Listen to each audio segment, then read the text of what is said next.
The following podcast is taken from a live broadcast on Inspire FM.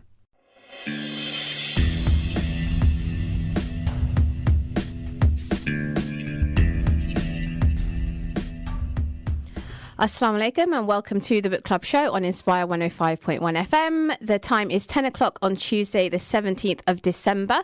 I hope you have had a wonderful morning so far. It is a little bit chilly and a little bit wet, but hopefully you've all wrapped up warm and are looking forward to today's Book Club Show. We are first, though, going to head over to a song by Baraka Blue, Love and Light.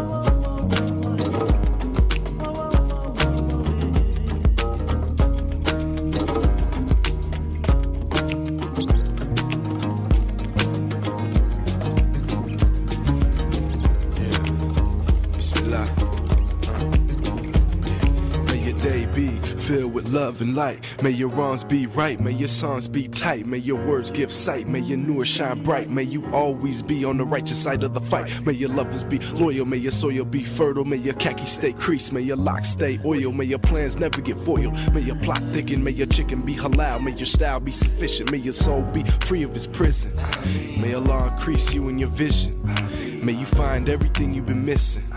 May you awake for prayer before the sun has risen. When you speak, may your audience listen. May you never feel trapped in the system. May you sire many righteous children who will act on prophetic tradition. May you always have food on your plate. May you learn from every mistake. May you rise above all the hate. And may Allah increase you in your state. May you never pretend that you are what you ain't. May your friends be real and never be fake. May your rent never have to be late. And may your health always be great. May Allah forgive every sin, now and forever if you falter again. And may you always stay close with your kin. And may He make all your enemies friends. May He make reality of your plans. May your present be pleasant, may you have a good end. May your heart be purified of its flaws. And may you act according to the laws that were revealed in the book of Allah. And may He catch you whenever you fall. May the one guide you to the truth. And when you doubt, may He show you the proof.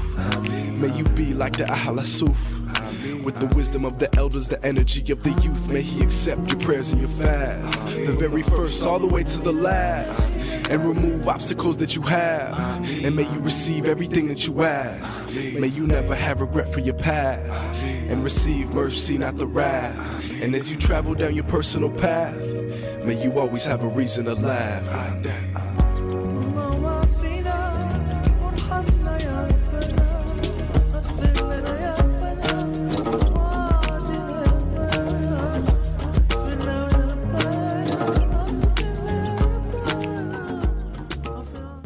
Assalamu alaikum and welcome to the Book Club Show on Inspire 105.1 FM. That was Baraka Blue, Love and Light, which is one of my favourite actually songs by Baraka Blue. And to be honest, it is one of those things that makes me think if we all did have a bit more love and light in our lives, I'm sure there wouldn't be much room for hate and darkness, especially after the week we've had since the general election and all the conversations that have been happening in the current climate. So I think for that reason, think Love and Light by Baraka Blue is a really kind of breath of fresh air and always makes me feel much, much better. Right now, so coming to the book that we are discussing this week. This is The Boy at the Back of the Class by Onjali Rauf. And it is, to be honest, a beautiful, beautiful book, a beautiful story. And I'm really looking forward to discussing this today. In the studio, I am joined by some lovely young ladies who are going to be discussing this book with me. But before I do that, I will give a quick introduction to the book by reading the blurb at the back. So the blurb says, there used to be an empty chair at the back of my class, but now a new boy called Ahmed is sitting in it. He's 9 years old, just like me, but he's very strange. He never talks and never smiles and doesn't even like lemon sherbets, which are my favourite. But then I learned the truth. Ahmed isn't strange at all. He's a refugee who's run away from a war, a real one, with bombs and bullies that hurt people. The more I find out about him, the more I want to help. That's where my best friends, Josie, Michael and Tom, come in, because together we've come up with a plan. So that is an intriguing blurb.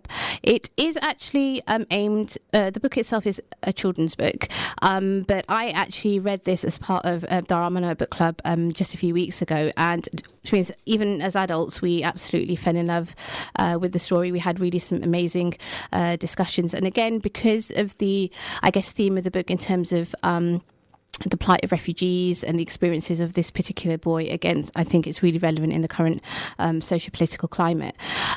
So now to introduce my guests who are on the show.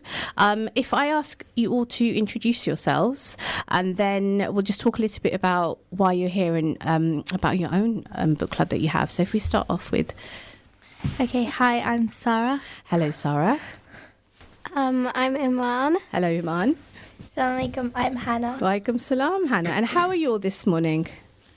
Good. Good. I've actually just noticed that you all still have your coats on. It's a bit chilly.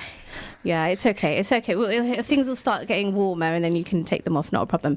Right, so can I ask Sarah, maybe coming to you first, can you tell me a little bit about, obviously you guys have been in the studio before, you've been on the book club show as guests before.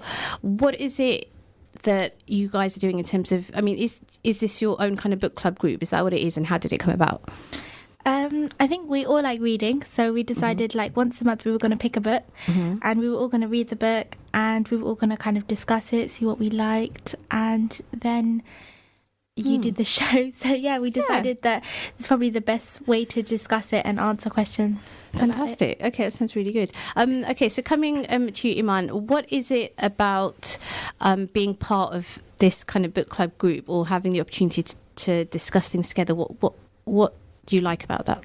I like about the book club meetings and everything is because when you're at home just sitting on your couch and you're reading by yourself, and you want to discuss your book about to someone, tell them about the book, and discuss with people about how their feelings about the book was. When we have a book club, then you can just talk to everyone instead of just talking to yourself and not really knowing what other people's feelings about the book is. Yeah, so, exactly. Yeah. No, absolutely. And probably the same reasons, I guess, that I wanted to do even the radio show. So even though obviously being on radio, you're actually just talking into the air, which is obviously why it's lovely to have guests. But yeah, it's exactly the same for me. It gives me an opportunity to share views and actually learn from other people, which I think is so important. Hannah, coming to you, if we come to the book, so we're reading, obviously, or we've read The Boy at the Back of the Class by Onjali Rauf. What was your first impression of the book? So if we just think about the cover itself, so for the listeners at home and anyone who's watching on Facebook Live, I'm just showing it now. So the cover is the back of the boy, but it's actually a rucksack, a bright red one, and you can tell that it actually must be a child maybe going to school, and it just says the boy at the back of the class on top of the rucksack. But what do you think, Hannah, what was your first impression of the book in terms of the cover? Yeah, I thought it was kind of like, I don't know, interesting and like kind of like, I don't know, like interesting and like... Did it make you want to, I mean, is it something you related to when you saw the cover? Is it something you thought, oh, actually, you know, I don't know, it's a really nice rucksack, or did you want to find out what's in it? I mean, I don't know what did, Yeah, I found it, like, I really wanted to read it. Like, I saw the cover and I thought, this is probably going to be a really good book. Okay. I want to read it. Fantastic. Okay, that's good. Right, so if we come on to discussing now some of the themes of the book. Sarah, so I obviously read out the blurb earlier. What do you think, I mean, stood out to you, firstly, again, you know, just maybe before actually starting the story? Was there anything in particular? It shows the rucksack again on the blurb, and I think it's like the rucksacks, it's not really in pristine condition. It's kind of ripped, and you wonder where the rucksack's been, why it's ripped. And also it talks about like how he's very strange and he's a refugee, and you kind of want to work out what war he's from, why he's a refugee. So yeah, no, exactly. And had you read had any of you read a book like this before, in terms of something about war and about refugees? I have read a book before. It was kind of like this book because it was about a girl who was a refugee, and she had to run away from her home because of all the bombs, but she came to France instead. Yeah. Okay. And she was just trying to get into UK for the whole time, and her dad and her mum died. So you'd read so I read something like similar. that. Okay, that's good. I guess that's the thing. I think the more we kind of expose ourselves to certain books and certain stories, I think it helps in kind of think about what else is going on in the world, which I think is sometimes really important. So if we come on to our first question, which is a quote from the book, because obviously having read the blurb, we know that obviously this boy at the back of the class, he's new to he's new to a specific place, or new to his school. So the quote is, "I think it must be one of the worst things in the world to be new to a place and have to sit with people you don't know." So I guess the question from that really is that, have any of you, and maybe Sarah, if I come to you first, been in a situation where you've experienced something like that, where you've been new to a place and how you've dealt with it? When I moved school, I suppose it was kind of like, because I was leaving people who I'd known all my life to people now I didn't know at all, and it was kind of unnerving, I suppose. But as I went through it, I kind of got used to it. But I think for Ahmed, it's kind of a different thing, because he can't speak the same language. He really doesn't know them. He's in a different country. So yeah, for him, it's quite a big step he kind of has to take. So no, I don't think I've been in a situation as bad as his situation, definitely. Yeah, sure. Yeah, and I guess it does help you, I guess, appreciate how powerful language is in itself, and in terms of understanding one another, right? So no, definitely. How about yourself, Iman? For me, when I experienced something like that, it wasn't as big as what Ahmed, the boy at the back of the class, experienced, like how Sarah said. But it was when I was going to a sports place, and then I had to move from one place to another in the sports, like I had to move from there, and it was a big step because the people who were teaching it were both quite different, and I didn't know the people with me, and I was rather scared because I didn't know, because no one was there with me that I knew except maybe like one or two occasional people. So I was quite frightened, but it wasn't the same as the boy at the back of the classes. Yeah, exactly. No, fair enough. But I guess there's an element of at least having some sort of idea, though, of what maybe a part of him must have felt coming to a new place. Hannah, how about you? Have you ever been in a situation where you've been new to a place, and can you relate to that? I think I have. Yeah, I have once when in my mum's country, I used to go horse riding there, and they speak a different language there. So sometimes they would say something that I wouldn't understand, and then like I would have to like kind of explain them everything, that like I'm from England and I don't understand everything. Sometimes it would, I don't know, like, or like some people would like point at me, giggle at me or something, like, once there were some girls behind me that were like pointing at me and laughing. But it was definitely not as bad as what Ahmed went through. No, sure. And I think that's the other thing when you are in a new place, and obviously that idea of difference and what makes someone feel different. Partly, I guess, sometimes it's other people that make you feel different, and this idea of we talk about this a lot, I guess, of being othered. So you could be, for example, in this country, born in this country, but just because you look different or you dress differently, you're treated as actually being different. And I think, it's always, even when I ran, for example, creative writing workshops, this idea of belonging. And I think it's, again, really important because even myself, I think, like you guys are saying, I don't know if I've ever feel like I've been in a situation in particular where I felt really maybe different, but maybe I guess once I started wearing hijab, and that was when I became very much aware of maybe what my identity was and how actually I was to other people visibly different.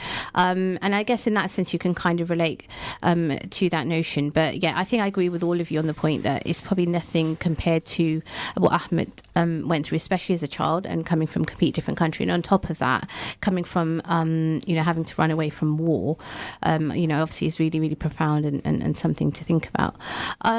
So I was just going to read actually a quick little excerpt from the book just to give an idea of why the book is called The Boy at the Back of the Class.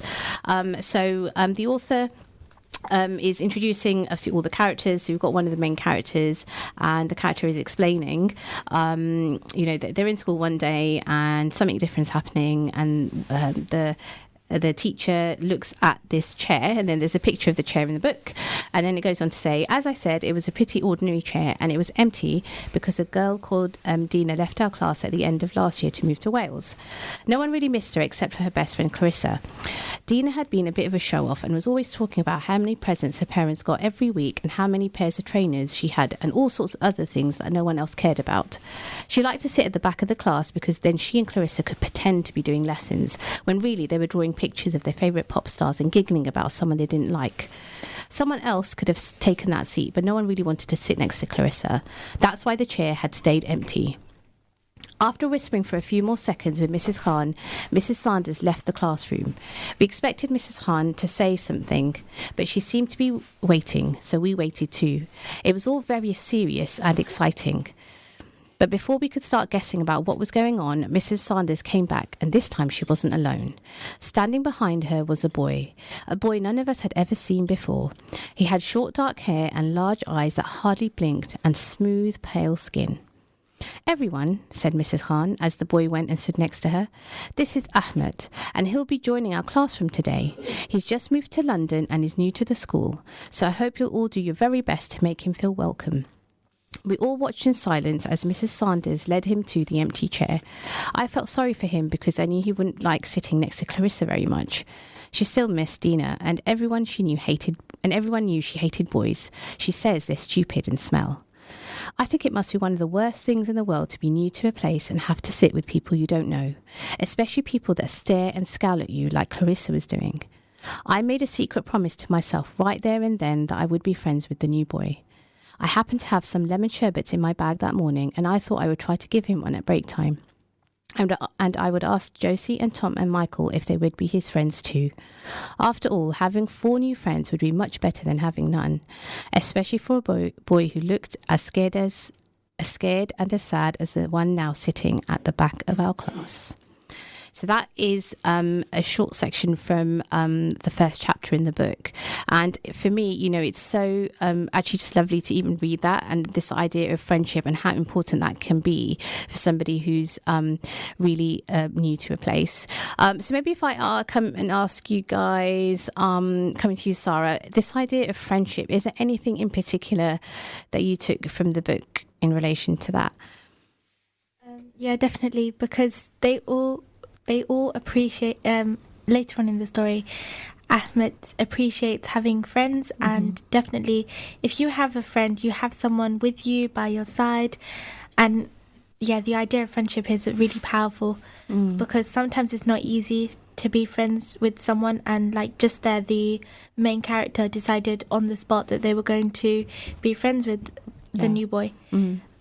And they kind of made that decision on the spot, not knowing what the new boy was like or anything. So yeah, which is beautiful. I think this idea of like not even, which I think sometimes adults we end up doing this idea we just start judging. We make judgments very very quickly. But for them to for the main character protagonist to have that intention straight away, I think is from the author, I think is absolutely beautiful because it's almost like the author's kind of not teach. I hate to use that word, but just trying to show actually how easy it is, to be able to make friends with somebody that you just have the intention. So if we talk a little bit about actually Hannah, if I come to you, what do you take from the book about friendship, or is there anything in particular? Yeah, I don't know. You're not sure? Okay, that's fine. We can come back. That's no problem. Iman, how about yourself? I took the lesson that anyone could be friends with you, even when you don't think that they are nice.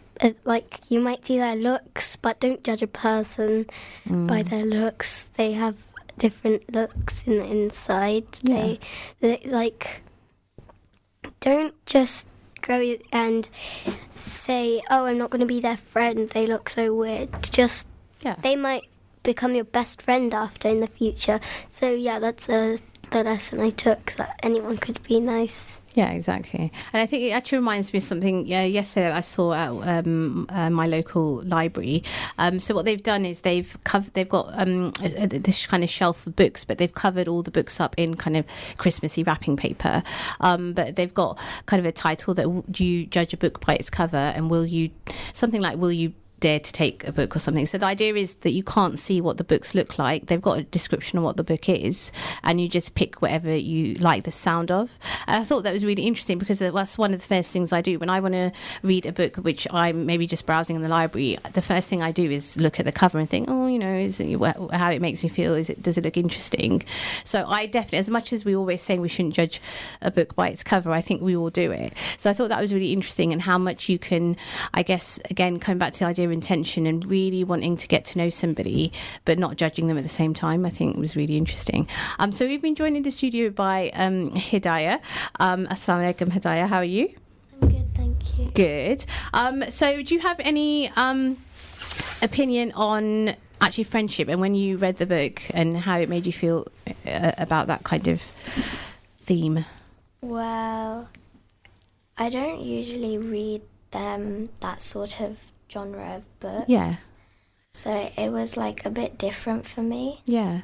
And it like a good different or a bad different? Yeah, okay, that's good. Right, so our next question, I think what we are going to talk a little bit about is, as we've been talking about, The Boy at the Back of the Class by Onjali Rauf is about obviously refugees, a particular boy called Ahmed who's had to basically run away from war and has come to the UK and has started a school, and obviously is on the way to making new friends.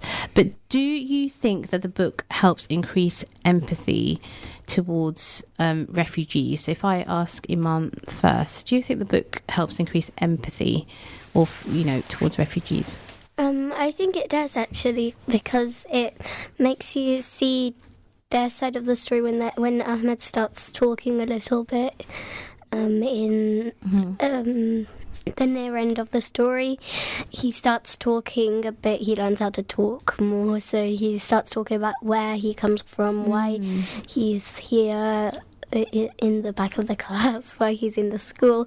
And then it does increase a lot of empathy, because when you think about refugees, when you don't really know anything about them, you just hear some stories in the news that they did something, or there are lots of them waiting. You don't really think, oh, these people are in so much danger. You're just like, oh, these people could just care for themselves, or these people, we could just leave them. They can just find out, they can do their own things. But then when you read the story, then you find out that it's actually really hard, and that how much they've been struggling through, because it's like the boy, he has been running away from all these bombs and everything, and it doesn't really feel pleasant to be running away from all of that.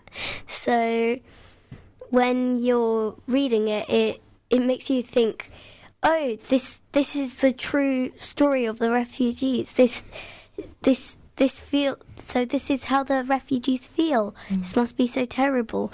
It makes you feel like that, and you feel much more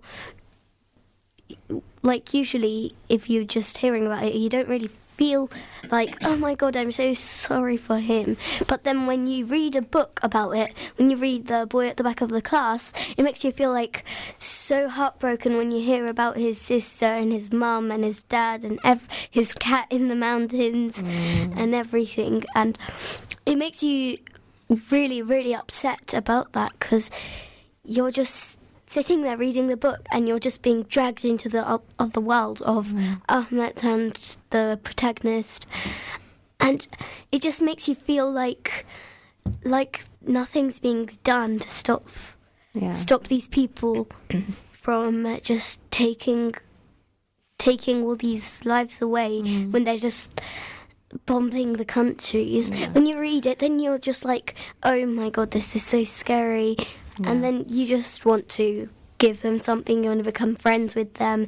You want to talk to everyone. So, yeah. Yeah, no, and I think that's really beautifully summed up, actually. It was a lot of my feelings as well about reading the story, and definitely I agree that it does increase, I think, your empathy and this idea of being able to relate to someone's story even though you haven't experienced it. And again, I think, Onjali Rauf, the author, has done a really fantastic job in doing that. We are just now heading over to a break, so grab yourself a cup of tea and see you in a few moments. Assalamu alaikum.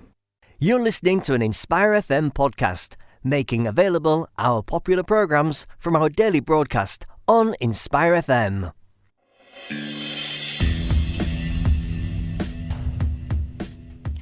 Assalamu alaikum and welcome back to the Book Club show on Inspire 105.1 FM. It is Tuesday the 17th of December and it is 10:30 and I'm your host Imrana Mahmood. We are talking today about the book The Boy at the Back of the Class by Onjali Rauf. And just before the break we were talking about the boy who is called Ahmed, who's come to a new school, to a new country, who's been running away from war, and just the experiences, I guess, that he's having, but also the main protagonist in the book who's talking about wanting to become friends. And we're talking about friendship and about empathy and about all the things that help us, I guess, not judge people, in the sense that we can kind of spread all the love that is needed, I think, at the moment. I am joined in the studio by some lovely young readers who are discussing all the themes of the book today with me. Before I go on to our next question, I'm just going to read a little bit about the author, Onjali Rauf, who is the founder of Making Her Story, an organisation which encourages men, women and children to work together to create a fairer and more equal world for women and girls everywhere. In her spare time, she delivers emergency aid packages to refugee families living in Calais and Dunkirk, and can often be found with her head buried in a book at the local bookshop. The Boy at the Back of the Class is her first novel, and it's an amazing novel at that. And as I was saying in the first part of the show, that we also read this as part of Dharamana Book Club, and even though it is a children's book, all of us, even as adults or, I don't know, grown-up children, might be a better way of saying it, really enjoyed the story, and I think we took a lot from it. So before the break, we were talking about empathy, and does this book increase empathy towards refugees? Now, if you have your own comments, views or thoughts that you'd like to share, you can call in on 01582 481 822, or you can WhatsApp in on 07779 481 822. It would be really, really lovely to hear from you. So if we come over to Sarah, what would you like to add about the fact that, do you think this book adds or creates empathy towards refugees? So yeah, I do think the book shows empathy, helps increase the empathy of refugees, because it shows not only the physical side, so they had to go from this country to that country to that country, but also the emotional side. So they went through so much struggles, they maybe lost people, and yeah, so he had to go through a difficult emotional journey, and what it took loss, maybe hardship, maybe he just doesn't know. So it just doesn't, it's just so many emotions in his head by the time he gets to the UK that he kind of doesn't know what to do anymore. Yeah. So it shows, and because he's only really young, how much he's gone through as a child that maybe most adults haven't even gone through. The emotional journey he's gone through is quite deep, actually. Yeah, no, and I completely agree. And it's such a good point to make, actually. And you're right. Sometimes I think we do get really focused on the physical aspect of things and what someone might have gone through, physically running away from something, or, visually actually seeing, a bomb or some fighting going on. But yeah, you're right. I mean, the emotional toll that it would take, must be so profound. You wouldn't, I guess, really, really be able to realise, which makes obviously Ahmed's story even more, I guess, endearing and wanting to just be able to help, in any way that is possible. Hidayah, how about yourself? Do you feel the story, increases empathy? Because lots of people don't really think about how they feel, and usually refugees don't really get like a say. Yeah. Oh, that's a good point. Yeah, like they don't get a say in terms of they don't get to share their experience with others, or what do you mean? Like sharing their experiences, and also like not being heard. Right. Like if they want something to change. Sure. Yeah, exactly. Because I guess and it comes back to this idea that if refugees aren't given, I guess, that I don't know. I mean, what is it? It's more than empathy, though, isn't it? It's almost like a recognition of everything they've been through, and instead of, I guess, treating somebody who's run away and wanted to find safety in a particular country, I mean, I guess my view is really to be treating them as guests and being able to help them. But you're right, instead, they're almost portrayed in a very, negative way. And you're right, I think they maybe don't always get a chance to actually share the things and, or even given platforms or even spaces, really, just to be able to be safe and say what they want. So that kind of links in nicely with our next question, which is speaking specifically about the way, I guess, the author actually describes Ahmed's journey. And I don't think we've mentioned it, but so Ahmed has actually been left Syria, so that is the main kind of, I guess, a background story for his journey as a refugee. And what do we feel, coming to you, Iman, about the way? How do you feel about Ahmed's journey from Syria? And also there's some use of illustrations as well, so what was your opinion about that? About his journey, I felt like it must have been a lot to go through, because he probably never really, he thought he was going to have a peaceful life. I'm pretty sure lots of us think that our life is not going to have any attacks or bombings in our country. So yeah, what I think is his journey must have been really, really terrible, because all the waves going around him in the sea, because I think he was in a boat going there, and his sister was killed in the sea, I think it was. So yeah, when you think about that really, really deeply, then you realise that everything that he's done is more than anything that we have done. And also the illustrations that Ahmed, the boy at the back of the class, drew in the book, there was a few illustrations that he was drawing them and doing a presentation. And first there was a picture of all his family. There was a picture of all his family. And then the next one was all the bombs, and it was rather scary because he saw the holes in the houses and everything was pretty terrible. And then there was a picture of all of them on the mountains. and that painted a picture in your head that they were travelling high and low. And then there was another picture which was of, I think, everyone in a boat, just sitting there and not really. And then there's also, if you look very closely, you see a person in the picture drowning in the sea.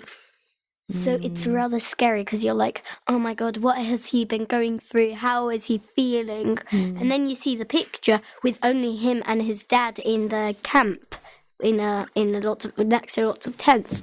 And that makes you think, what happened to his mum? What happened to his sister? What happened to all the people that were on the boat? And then there was also a picture with the army and like no entry signs, with lots of tanks and people, and then the tanks are saying go away and everything, and then everyone just looks so terribly sad, and you feel like, oh my God, I feel so sorry for them. And you feel like you're really scared about what's going to happen. You're like, what if they all die? What if Ahmed doesn't even make it? What if Ahmed just doesn't feel like he wants to live anymore and does something? Sure. Yeah, I mean, it does really make you, it makes you want to, like, if your family just got lost and you're all on your own, you feel like you want to hurt yourself. You're like, it's my fault.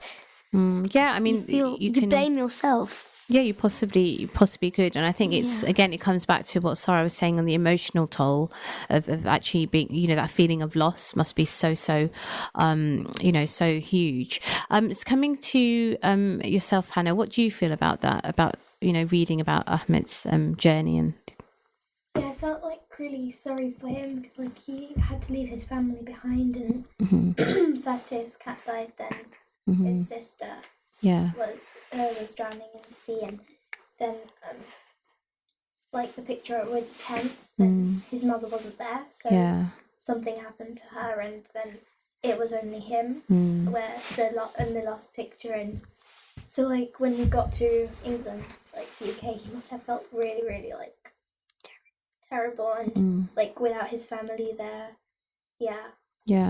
And do you think the illustrations, do you think they helped? I mean, why do you think the author chose to add illustrations which were drawn by Ahmed himself? Is there a particular reason? Hidayah, if I come to you, what do you think? Why the author might have chosen to add the illustrations?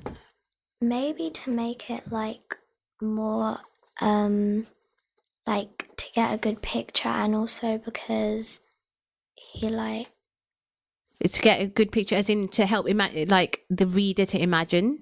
Do you mean kind of an imagination kind of way? Okay, no, I think I probably agree with that, because I think sometimes reading about something, but then maybe seeing something visually, I think really encapsulates maybe that journey for everybody and everything that he went through. And I think the picture of the boat is something I think I felt really really deeply, and even the way the main characters just describing it. So I just read that bit out very quickly. So everyone leaned forward in their chairs and tried to read the labels Ahmed had put over some of the people's heads.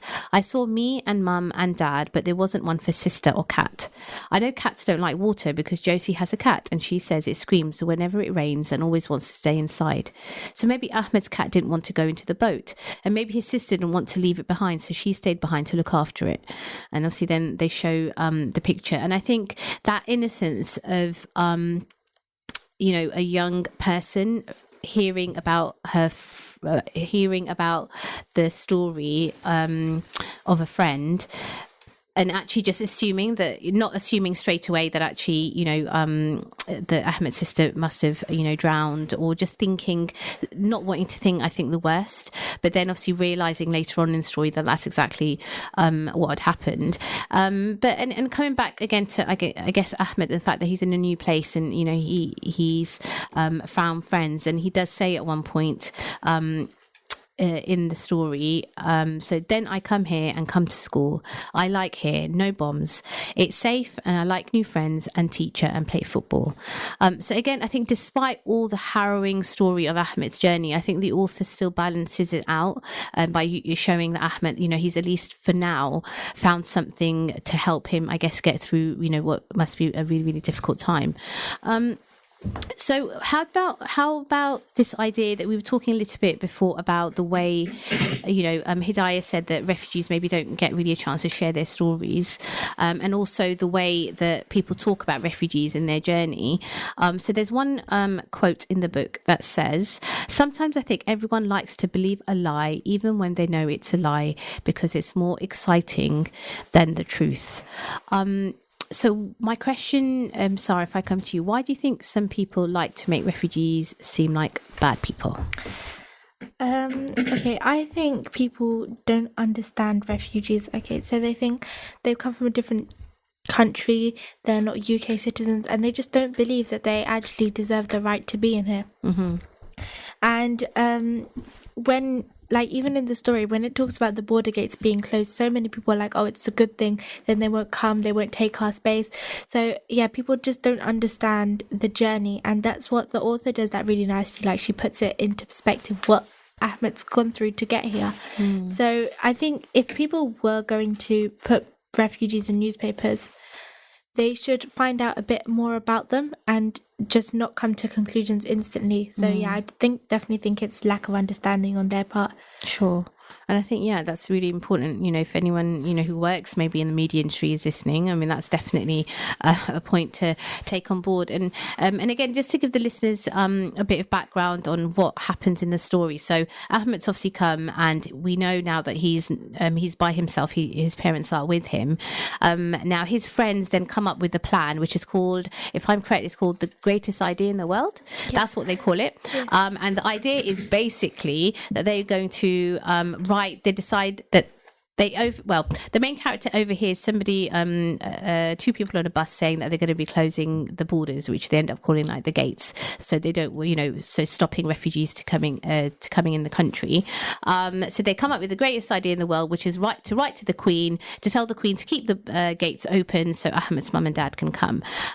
So they go on this journey where it's quite, they lie to their parents and lie to their school. They leave the school and they go and visit Buckingham Palace, and they want to deliver this letter to the Queen, and then basically they all end up on the news for what they did, and all the media's talking about it. But again, I think it comes down to the idea that all they want to do is they want to help their friend be able to find his parents and bring him to the UK. And again, it's such a lovely way of, I think, wanting to help a friend in the best way possible, because they know that he must be feeling lonely. So Iman, coming back to you and the question, why do you think then the media or certain people want to make refugees or their stories seem like a bad thing? I think they want the space in their country for themselves. They don't want to just leave everything, all their money to the refugees. They don't want to just go oh, let's give all this money to the refugees, let's give them a home, let's do all this stuff. But then they just want their money for themselves. They don't want to waste their money on these specific refugees who are coming from a war. They're like, if someone's attacking them, I don't really care. It's our place. It's our home. We're the natives of this country. We don't want these people to come and take over our country, because there's already enough people. So, and how do you think, if we were going to flip that, so knowing that is probably something that none of us in this studio right now agree with, how should people be responding, do you think, to refugees in that case? In that case, I think people should be responding. They think they should be responding to them in a bad way, like, oh, you shouldn't come here. But what I actually personally think they should say is, oh, let's give these people a space. You never know how nice they are. They could be really nice. What they should say is, what I think they should say is, let's just let them have a home here. We have plenty of houses for them to live in. People can, if there's any kids, we can just let the people adopt them. It's fine. They can just sit, you never know, they might repay us one day. That's what they should be responding. But they just respond stupidly by saying,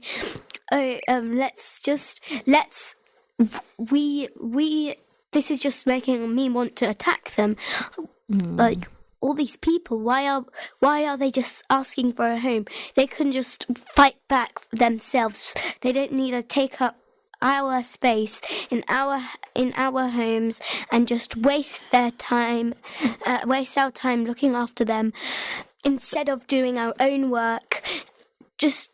So I think it's not nice. Yeah, exactly. Yeah. Which I think, yeah, exactly. I mean, it's definitely not nice. And I think this idea of, I guess it's not even, it comes back to maybe a lack of empathy, maybe a certain amount of greed, not wanting to share. So I think all the things that make the human character, like the negative human characteristics, I think definitely come out when we start not being able to help the most vulnerable in society. And I think if we get to a point as communities where we can't help the people in need, I think definitely there's something to reflect on, and we need to start thinking, what are we missing in our lives that is making us so I guess horrible, to another human being, where we can't even offer somebody protection. And I know you mentioned this idea that maybe we should let them come, or we should be nice to them because they might be nice. I mean, to be honest, the other really aspect of it is, well, to be honest, whether the people coming to this country where they're running away from war, it shouldn't really matter whether people are nice or not. Our duty as people, I guess, who are in safety and who are able to give safety, I think it's irrelevant on whether somebody's nice or not. I think it's just part of a duty to care, for others. I think that's really important. How about Hidayah, yourself? Why do you think, or do you have a certain idea why you think, or how we should be responding to refugees in this country, do you think? Well, if you consider how much they've gone through, then maybe people would be more understanding. And we don't really need to give up much to just put roofs over their heads. It could just be temporary as well. Yeah, and I don't think that people think that because there's bad rumors about them and people haven't heard their side of the story and don't consider how they feel. Yeah, exactly. And it comes back to your point before about, because if refugees or that their stories aren't shared, I guess we'll never know what they've gone through. We're not able to then maybe have that. And definitely, the media, I guess in the answer to the question that we're talking about at the moment, the media definitely isn't helping. If every time, we are framing not just refugees, even, anybody who's come from a different country. And this idea of coming back to what the children are saying in the book about keeping the gates open and not closing the borders. And already, because of the general election and everything in the run up to the election, and now conversations taking place about this wanting to take back control, about wanting to leave the EU, and everything about Brexit, which has been so frustrating. But this idea that in a world which is becoming increasingly global, and in a world where we should really be reaching out to others and learning about each other, and in a way which increases love and empathy, we almost seem to be doing the opposite, which I think sometimes makes you lose hope. But then coming back to this idea of Onjali Rauf writing the book, The Boy at the Back of the Class, how important this book is in the current, well, just for any time. It doesn't really matter, I guess, what's going on in the political sphere. But just being able to share those stories, it's just, it is amazing. And I think it's brilliant that she's been able to do that. So maybe we should just go on to our last question, which is, what's really interesting about what Onjali Rauf's done in the book is she managed to kind of hide the identity in terms of specifically the gender of the main character in the book, the main protagonist. And I didn't actually realise until So me and my daughter, we've been reading the book at the same time, and I was just reading it through, and I was like, referring to the main character as a girl, and she was like, no, Mummy, it's a boy. And we suddenly realised that nowhere in the book, literally I think the first 2/3 of the book, you have no idea whether the main character is a boy or a girl, or you know lots about the character. The character likes Tintin, the character loves lemon sherbets, and she has a mum, but her dad, the character has a mum, but the dad's passed away. And it's really, really interesting the way the authors managed to capture that. So maybe that might be an interesting question to really end on. So coming to Sarah, why do you think the author chose to do that with the main character, not give away the gender specifically? I think it's so we had a neutral kind of perspective, so we didn't know what the thing was, and we could go along with the character, seeing Ahmed's journey from no matter what gender you are, you could kind of relate to the book because the character loved Tintin, it loved lemon sherbet. So there was nothing that could kind of lead you to a certain gender. I also wanted to add about the refugee thing. Yeah. That only in the book, only Ahmed was helped by their whole thing. So not every refugee always gets help. So it's kind of tricky, I suppose, because you can fight for as much as you can. Like they fought because they wanted the border gates to be opened for everyone, but it was only his parents that actually got noticed in the whole thing. It wasn't everyone helped refugees, it was just this certain boy needs help. So, that's a good point. That's a very good point to make, actually. Yeah, exactly.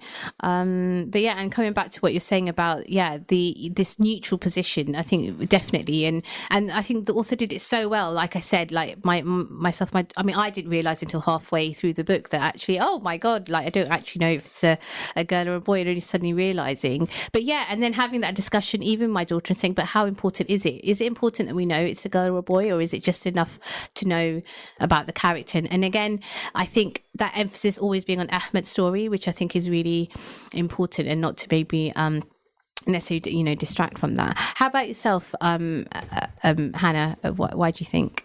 I think she kind of like hid the gender because like she wanted you to like think about it, like like what gender it is, and that like it could be a boy or a girl, like like girls could like that, like girls are also like adventurous, I suppose, like boys, and like so kind of almost compare like like some people think that only boys like Tintin or something, and it's like so like she wanted you to like think about that how think about it. Exactly. No, I think that's a good point. So it's been a really, really lovely show today. Thank you so much to my lovely guests, Sarah, Iman, Hannah and Hidayah, for discussing The Boy at the Back of the Class with me today. A big shout out to Onjali Rauf for doing an amazing job with this book, and we look forward to reading her next one, which has just come out recently. But in the meantime, I hope you all have a lovely holiday festive break and you manage to get some rest, and I will be back after the holidays. So in the meantime, I wish you Assalamu alaikum. Thank you for listening to our podcast. We stream our daily broadcast on inspirefm.org. You'll find all our daily updates on our social media at Inspire FM Luton.